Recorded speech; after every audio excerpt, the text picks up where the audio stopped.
بسم اللہ الرحمن الرحیم. ربی اشرح لی صدری ویسر لی امری واحلل عقدۃ من لسانی یفقہوا قولی. اللہم صلی علی محمد وعلی آل محمد کما صلیت علی ابراہیم وعلی آل ابراہیم انک حمید مجید. اللہم بارک علی محمد وعلی آل محمد کما بارکت علی ابراہیم وعلی آل ابراہیم انک حمید مجید.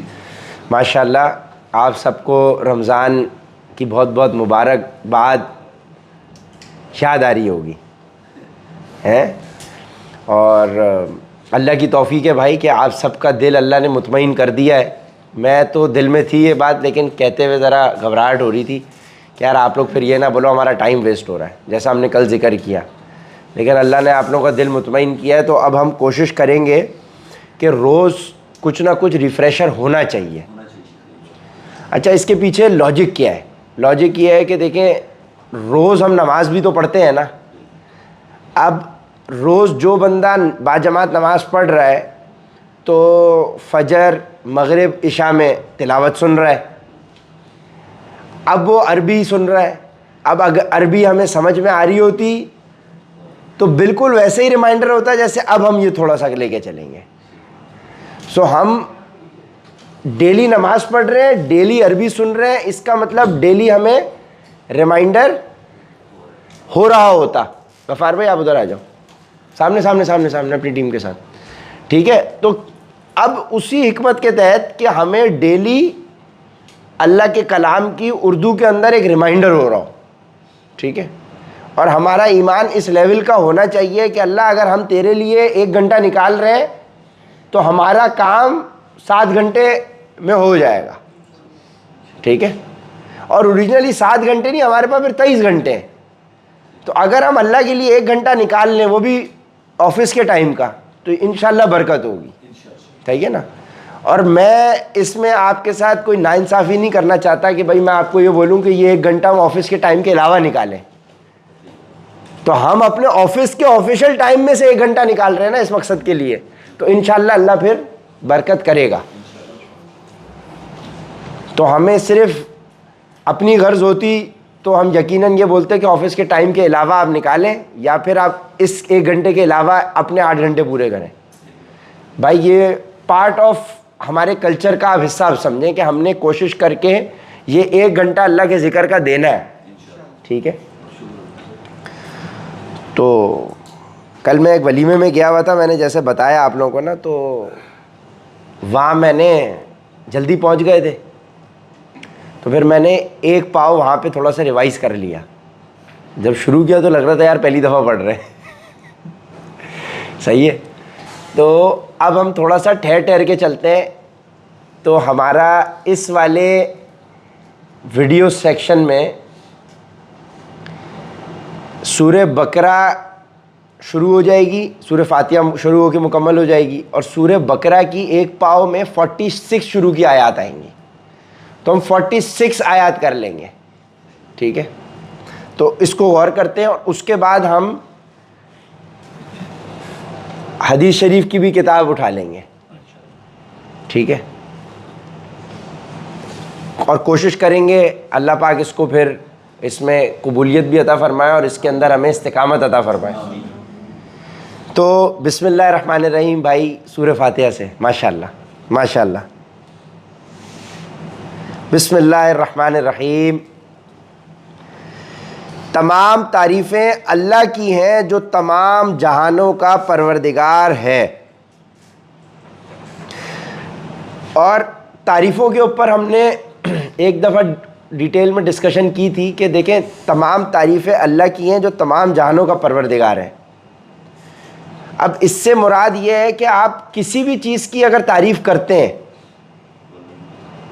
مثال کے طور پہ آپ بولیں یار مجھے آپ کی ٹی شرٹ اچھی لگ رہی ہے، یار گھڑی آپ کی بڑی زبردست ہے، یار آپ ماشاءاللہ بڑے اچھے آدمی ہو، یار یہ اے سی بڑا اچھا چل رہا ہے، یار یہ موبائل فون بڑی کمال کی چیز ہے، یار یہ ٹی وی تو دیکھو، یار یہ چشمہ تو دیکھو، یار یہ بوتل دیکھو جس میں ہم نے پانی بھرا ہوا، یار یہ کیلنڈر بڑا اچھا ہے، یار یہ کارپیٹ بڑی اچھی ہے. آپ کسی بھی چیز کی تعریف، کسی بھی چیز یا شخص کی تعریف اٹھا لیں، اس کی الٹیمیٹ سورس آف کریشن اللہ کی ذات ہے. اگر وہ بندہ اچھا لگ رہا ہے، وہ بندہ اللہ نے بھیجا ہے. اگر وہ کپڑے اچھے لگ رہے ہیں، جس مٹیریل سے بنے ہوئے ہیں، وہ مٹیریل اللہ کا بنایا ہوا ہے. موبائل اچھا لگ رہا ہے، اس میں جو آئی سی بنی ہوئی ہے، سلیکون لگی ہوئی ہے، جو جس چیز سے، اس چیز کی الٹیمیٹ سورس آف کریشن اللہ کی ذات ہے. تو تمام تعریفیں اللہ کی ہیں جو تمام جہانوں کا پروردگار ہے. یعنی الٹیمیٹلی آپ کسی بھی چیز کو ذکر کر لیں، کسی بھی چیز کی تعریف کریں، یار عمر بھائی بہت اچھا کام کر رہے ہو، یار عمر بھائی یار بڑا اچھا آپ نے ہمیں گائیڈ کیا، یہ ذہن بھی اللہ کی طرف سے ہی چل رہا ہے. تو آپ کسی بھی شخص یا کسی بھی چیز کی تعریف کریں گے، وہ گھوم پھر کے جائے گی سر اللہ کی طرف. ایسا ہی ہے شہریار بھائی. وکیل صاحب آپ لقمہ دے دیجیے گا جہاں غلطی ہو. ٹھیک ہے، آپ تو ویسے ہی آج آپ کا ہمیں دوسرا روپ بھی پتہ چل گیا ہے، بہت اندر کے آدمی ہو بھائی. اچھا، اب یہ پہلی آیت، تمام تعریفیں اللہ کی ہیں جو تمام جہانوں کا پروردگار ہے، جو سب پر مہربان ہے، بہت مہربان ہے. 2 دفعہ مہربان آ گیا. سب پر مہربان ہے اور بہت مہربان ہے، جو روز جزا کا مالک ہے، یعنی آخرت کے دن کا مالک ہے، مہربان بھی ہے. تو اب ان 3 آیتوں کے اندر ہم نے اللہ کی بڑائی بیان کی.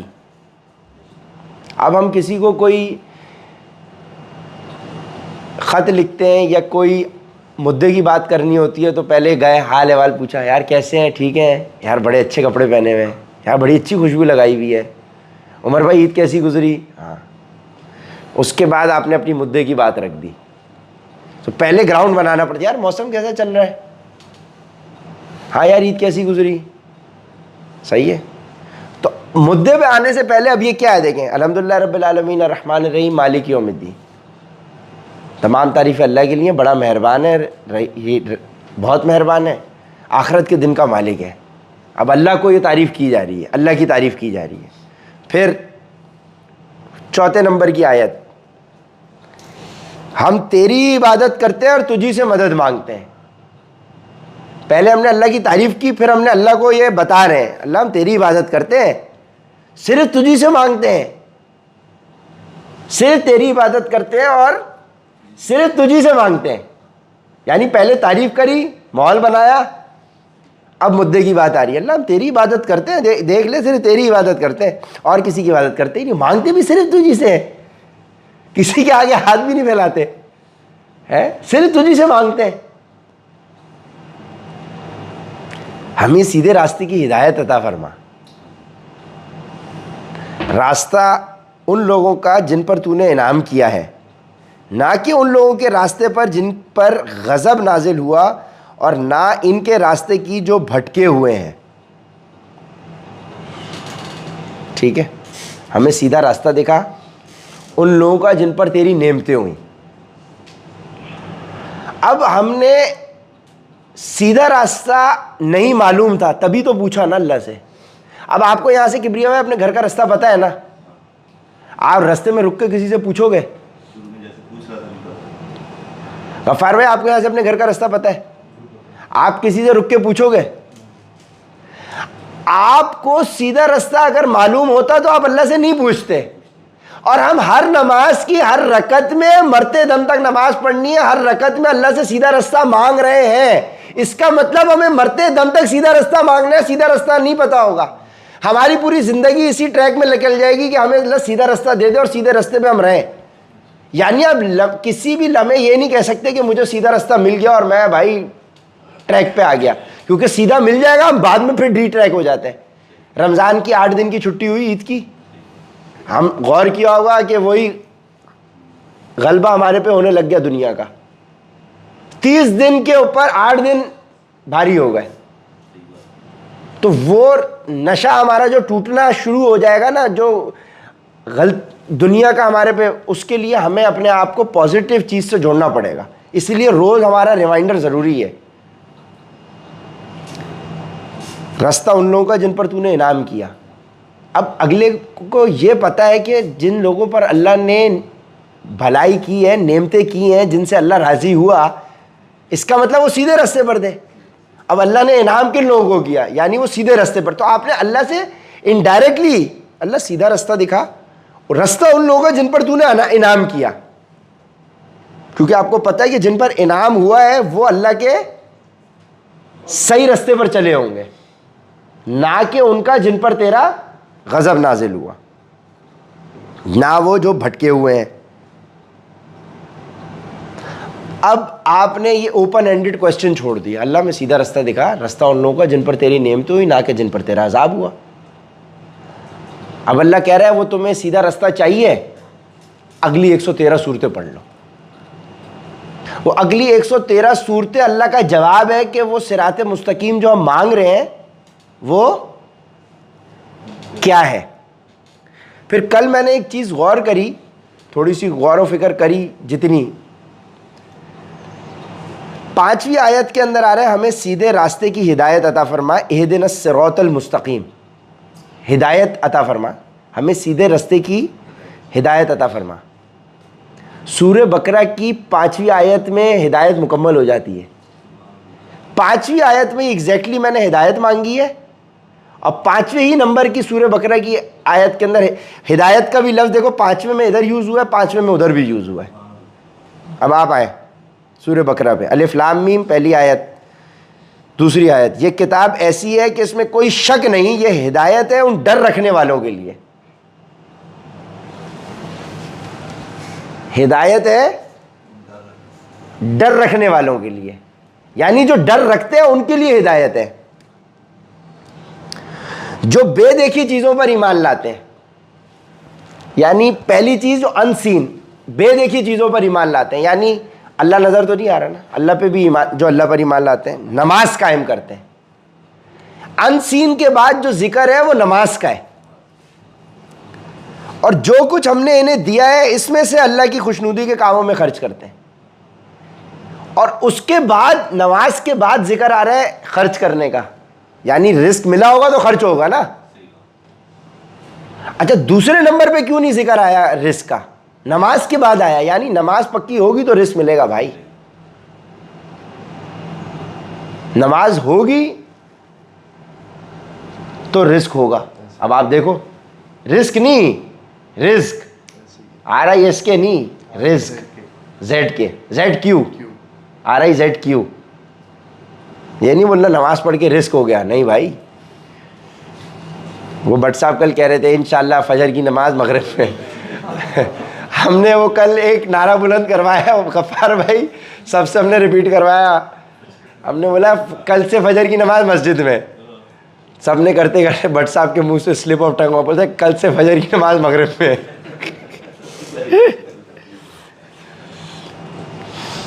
جو بے دیکھی چیزوں پر ایمان لاتے ہیں اور نماز قائم کرتے ہیں، اور جو کچھ ہم نے انہیں دیا اس میں سے اللہ کی خوشنودی کے کاموں میں خرچ کرتے ہیں، اور جو اس وحی پر بھی ایمان لاتے ہیں جو آپ پر اتاری گئی، اور اس پر بھی جو آپ سے پہلے اتاری گئی، یعنی کتابوں پر، وہی کتابوں کے اوپر ایمان ہے، آپ پر، قرآن پر بھی اور اس سے پچھلی کتابوں پر بھی، اور آخرت پر وہ مکمل یقین رکھتے ہیں، ڈے آف ججمنٹ۔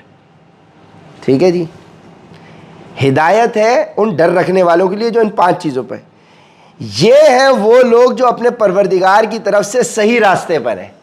آپ نے ہدایت کا راستہ 5ویں آیت میں مانگا تھا، اور 5ویں آیت میں ہی دیکھو آپ کو کیا آ گیا، یہ ہے، 4 میں جواب دے دیا اور 5ویں میں بتا دیا، یہ ہے وہ لوگ جو اپنے پروردگار کی طرف سے صحیح راستے پر ہیں، اور یہی ہیں وہ لوگ جو فلاح پانے والے ہیں۔ تو شروع سورہ بقرہ کی 5 آیات میں پورا مقدمہ مل گیا سر، پورا چیپٹر ریزالو ہو گیا اگر غور کیا جائے کہ اگر آپ اللہ کے اوپر ایمان لے آئے تو اس کا مطلب اللہ کے تمام احکامات پر، انسین پر لے آئے، کسی بھی ایک چیز کو آپ پکڑ لیں تو آپ اللہ تک پہنچ جائیں گے۔ انسین یعنی اللہ پر ایمان لے آئے تو جو اللہ کہہ رہا ہے آپ کو ماننا پڑے گا۔ اگر آپ نماز پکڑ لیں تو نماز آپ کو اللہ سے جوڑ دے گی، آپ پہنچو گے ادھر ہی۔ آپ روزی صحیح حلال کام میں خرچ کر رہے ہو تو کیوں خرچ کر رہے ہو حلال کام میں، آپ کو وہ بھی اللہ تک ہی لے کر جائے گی۔ کتابوں پر ایمان آ گیا تو پھر کتاب تو پوری پڑھ لو گے، اور آخرت پہ ایمان ہوگا تو آپ ڈی ٹریک ہو گئے ہی نہیں۔ یہ 5 چیزوں کے اندر آپ کی یہ کہانی آ گئی۔ بے شک وہ لوگ جنہوں نے کفر اپنا لیا ہے ان کے حق میں دونوں باتیں برابر ہیں، چاہے آپ ان کو ڈرائیں یا نہ ڈرائیں، وہ ایمان نہیں لائیں گے۔ اب کفر کی بات ہو رہی ہے اور اسی کے ساتھ بات ہو رہی ہے ایمان کی، یعنی کفر کا اپوزٹ ایمان ہو گیا۔ بے شک وہ لوگ جنہوں نے کفر اپنا لیا ہے، ان کے حق میں دونوں باتیں برابر ہیں، چاہے آپ ان کو ڈرائیں یا نہ ڈرائیں، وہ ایمان نہیں لائیں گے۔ یعنی جو انکار کر بیٹھے ہیں، اگر آپ ان کو کتنا بھی کوشش کر لیں، وہ کچھ لوگ وہ ہیں جو کہتے ہیں کہ ہم اللہ پر اور یوم آخرت پر ایمان لے آئے، حالانکہ وہ حقیقت میں مومن نہیں۔ اب مومن کا ذکر آ رہا ہے، ایمان کا ذکر آ رہا ہے، اور دو باتیں ہو رہی ہیں۔ کچھ لوگ وہ ہیں جو کہتے ہیں کہ ہم اللہ پر اور یوم آخرت پر ایمان لے آئے، حالانکہ وہ حقیقت میں مومن نہیں۔ اللہ پر اور یوم آخرت پر، لیکن وہ مومن نہیں۔ ان تین چیزوں کا ذکر نہیں ہوا، یعنی ایمان کے ساتھ ایسوسیٹ ڈے آف ججمنٹ اور اس آیت میں اللہ کو کیا۔ کچھ لوگ وہ ہیں جو کہتے ہیں ہم اللہ پر اور یوم آخرت پر ایمان لے آئے، اللہ پر پہلے والے پہ اور یوم آخرت پر ایمان لے آئے، حالانکہ وہ حقیقت میں مومن نہیں۔ یعنی کہہ تو رہے لیکن حقیقت میں وہ مومن نہیں ہے۔ وہ اللہ کو اور ان لوگوں کو جو واقعی ایمان لا چکے ہیں دھوکہ دیتے ہیں، اور حقیقت تو یہ ہے کہ وہ اپنے سوا کسی اور کو دھوکہ نہیں دے رہے، لیکن انہیں اس بات کا احساس نہیں ہے۔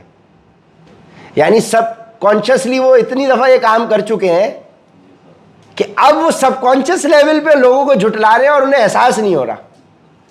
وہ کانشیسلی اتنا کفر کر چکے ہیں کہ اب وہ سب کانشیس لیول پہ کر رہے ہیں، ان کو احساس نہیں ہے۔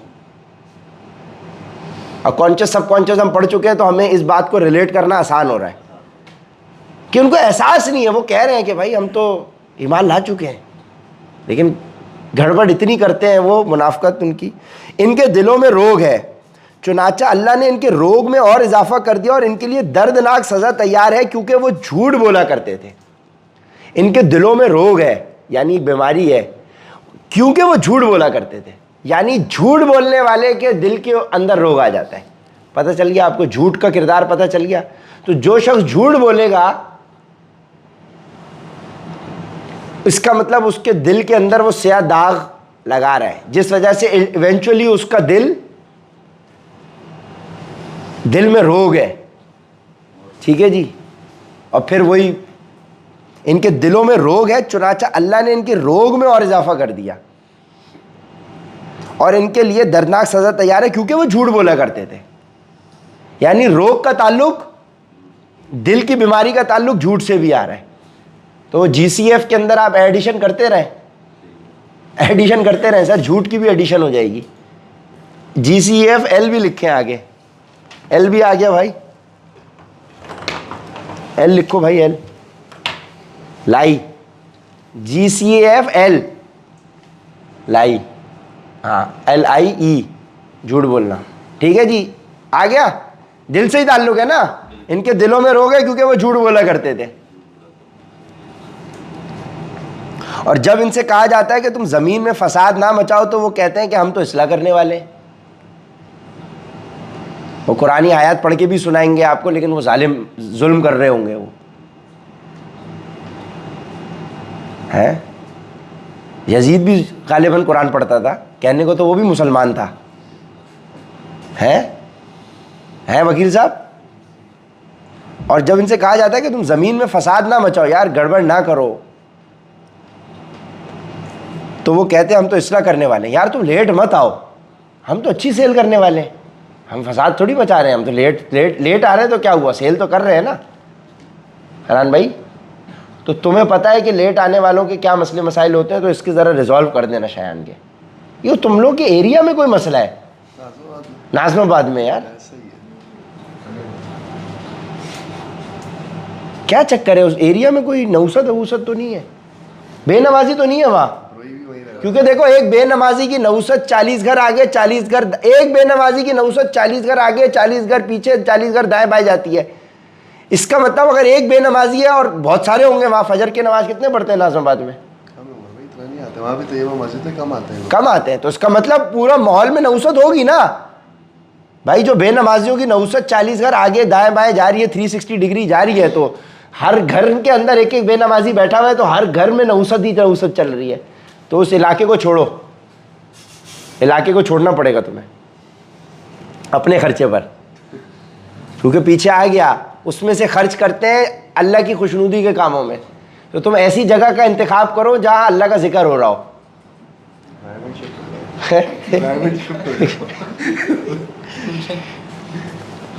اس کا میسج یہ ہے کہ یہیں آ جاؤ اب بوریا بستر لے کر.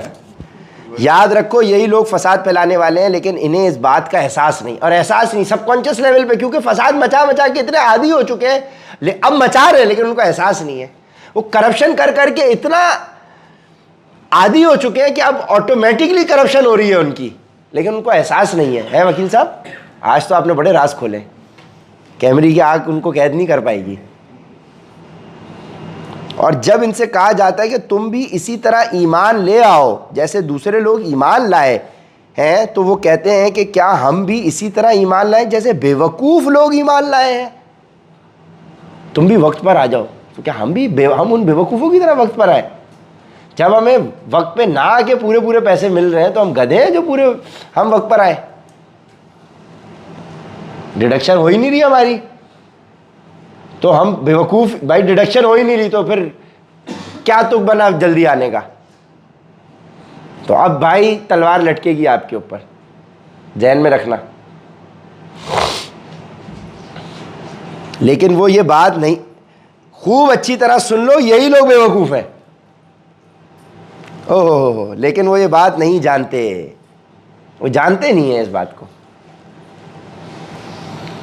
فرحان اور شایان آنکھوں میں آنکھیں ڈال کے دیکھ رہے ہیں ایک دوسرے کو کہ دونوں رگڑے میں.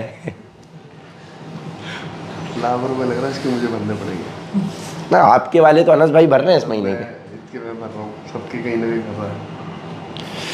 اور جب یہ ان لوگوں سے ملتے ہیں جو ایمان لا چکے ہیں تو کہتے ہیں کہ ہم ایمان لے آئے, اور جب یہ اپنے شیطانوں کے پاس تنہائی میں جاتے ہیں تو وہ کہتے ہیں کہ ہم تمہارے ساتھ ہیں, ہم تو مذاق کر رہے تھے. یعنی فرنٹ پہ کہہ رہے ہیں ہم ایمان لے آئے, پیچھے شیطانوں کو کہہ رہے ہیں ہم تو آپ کے ساتھ ہیں دادا, ٹینشن نہیں لو, چھوڑو نا. ہم فرنٹ پہ تو کہہ رہے ہیں کہ یار سمجھ جاؤ آج کل اسرائیل اور ایران اور امریکہ کی جو کہانی چل رہی ہے, فرنٹ پہ تو ہم سر فرنٹ پہ ہمیں کہنے دیں کہ ہم مذمت کر رہے ہیں ایران کی, لیکن سر پیچھے سے تو ہم آپ کے ساتھ ہیں نا سر, ٹینشن نہ لیں سر. سر ہے آپ کے ساتھ ہے عرفان بھائی, یہی بات ہے وکیل صاحب. آپ نے ڈیفینڈ کرنا ہے اللہ ان آیات کو. ہے اللہ ان سے مذاق کا معاملہ کرتا ہے اور انہیں ایسی ڈھیل دیتا ہے کہ وہ اپنی سرکشی میں بھٹکتے رہیں. وہ کافروں کے پاس جا کے کہہ رہے ہیں, ہم تو شیطانوں کے پاس جا کے کہہ رہے ہیں ہم تو آپ کی پارٹی کے ہیں, ہم ان کو مذاق کر رہے ہیں ان کے ساتھ سر. تو اللہ کہہ رہا ہے اللہ ان سے مذاق کا معاملہ کرتا ہے. اللہ کو تو دھوکہ نہیں دے سکتے نا, اور انہیں ایسی ڈھیل دیتا ہے کہ وہ اپنی سرکشی میں بھٹکتے رہیں. تو سر یہ ڈھیل ملی ہوئی ہے کبریا بھائی, یہ ڈھیل ملی ہوئی ہے نا. اب آپ بول رہے ہو یار دیکھو یہ تو کافر, ان کو تو کوئی پکڑ ہی نہیں آ رہی, یہاں ہم تو غفار بھائی کچھ اوپر نیچے ہو جائے ہمیں تو اللہ فوراً پکڑ لیتا ہے. او بھائی اللہ والوں کی نشانی ہے کہ اللہ کی ہمارے پہ پھر بھی نظر کرم ہے. جس دن اللہ آپ کو پکڑنا چھوڑ دے, اس کا مطلب اللہ نے آپ کو اپنے ریڈار میں سے ہٹا دیا, جاؤ بھائی جاؤ بھٹکو, تمہارے پہ ڈھیل دے دی تمہیں. اگر اللہ نے ڈھیل تم کو دے دی, یہ تو خسارے والا سودا ہوا بھائی. یہ تو اچھا ہے کہ اللہ نے ہمیں پکڑا ہوا ہے, تنگی میں رکھا ہوا ہے, اس کا مطلب اللہ کی نظر کرم ہے کہ بیٹا ٹریک پہ آ جا, ابھی بھی ٹریک پہ آ جا, ابھی بھی آنکھ بند نہیں ہوئی. تو یہ تنگی کے معاملات دنیا میں جو ہمارے پر آ رہے ہیں یہ اللہ کی طرف سے بلیسنگ ان ڈسگائز ہے بھائی. کہ اللہ کہہ رہا ہے کہ بھائی ابھی بھی ٹریک پر آ جاؤ, ٹریک پر آ جاؤ, ابھی بھی ٹریک پر آ جاؤ. ڈھیل نہیں دے رہا ہمارے کو. ڈھیل دے دی مطلب اب تمہیں چھوڑ دیا, جاؤ جو کرنا ہے کرو. وہ ڈھیل دے دیتے ہیں نا وہ پتنگ کو, ڈھیل دے دیا وہ اڑ رہی ہے, بس ڈھیل ہی کہتے ہیں نا اس کو. اللہ ان سے مذاق کا معاملہ کرتا ہے اور انہیں ایسی ڈھیل دیتا ہے کہ وہ اپنی سرکشی میں بھٹکتے رہیں. اور یہ وہ لوگ ہیں جنہوں نے ہدایت کے بدلے گمراہی خرید لی. کیونکہ ہدایت ان کو مل گئی تھی نا ہدایت ان کو. لیکن شیطانوں میں جا کے انہوں نے کہا کہ بھائی ہم تو آپ کے ساتھ ہیں.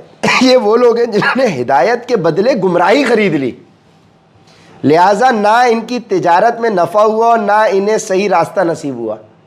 اب اس میں نہ تجارت میں یعنی اس سودا جو آپ نے کیا ہے, یہ سودا جو کیا ہے کہ آپ نے ایمان بیچ کے کفر خرید لیا, اس تجارت میں آپ کو فائدہ نہیں ہوا, اور نہ انہیں صحیح راستہ نصیب ہوا. یعنی اب یہ صحیح راستہ بھی نہیں ملا کیونکہ ڈھیل مل گئی نا, تو اب یہ جدھر جا رہے ہیں اب یہ ادھر.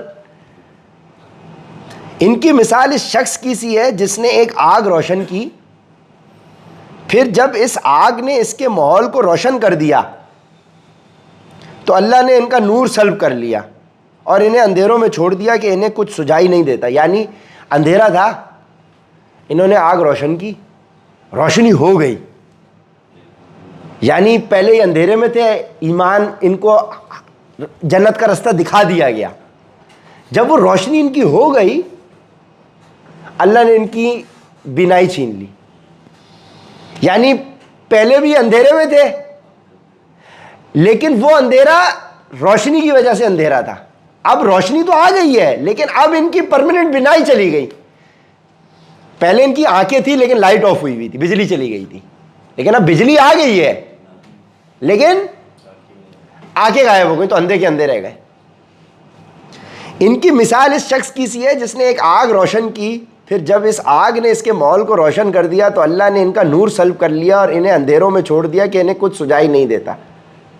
یعنی ہدایت آنے کے باوجود بھی یہ بھٹکتے رہے. یعنی اگر ہمارے تک حق کا میسج پہنچ گیا اور ہم نے اسے نظر انداز کر دیا تو اس کا مطلب وہی بات ہوئی کہ ہمیں بھی روشنی تو آ گئی لیکن ہماری کیا مثال دی ہے, کیا مثال ہے بھائی. وہ بہرے ہیں, گونگے ہیں, اندھے ہیں, چنانچہ اب وہ واپس نہیں آئیں گے. بہرے ہیں, گونگے ہیں, اندھے ہیں. یا پھر ان منافقوں کی مثال ایسی ہے جیسے آسمان سے برستی ایک بارش ہو جس میں اندھیریاں بھی ہوں اور گرج بھی اور چمک بھی. وہ کڑکوں کی آواز پر موت کے خوف سے اپنی انگلیاں اپنے کانوں میں دے لیتے ہیں اور اللہ نے کافروں کو گھیرے میں لے رکھا ہے. یعنی بارش ہو رہی ہے, اندھیری رات ہے, بجلی کڑک رہی ہے, تو اگر تم اپنے کانوں میں انگلیاں ڈال لو گے تو تم بچ تھوڑی سکو گے, وہ تو ہو رہی ہے. اور اللہ نے کافروں کو گھیرے میں لے رکھا ہے. ایسا لگتا ہے کہ بجلی ان کی آنکھوں کو اچک لے جائے گی. جب بھی بجلی ان کے لیے روشنی کر دیتی ہے وہ اس روشنی میں چل پڑتے ہیں, اور جب وہ ان پر اندھیرا کر دیتی ہے تو وہ کھڑے رہ جاتے ہیں.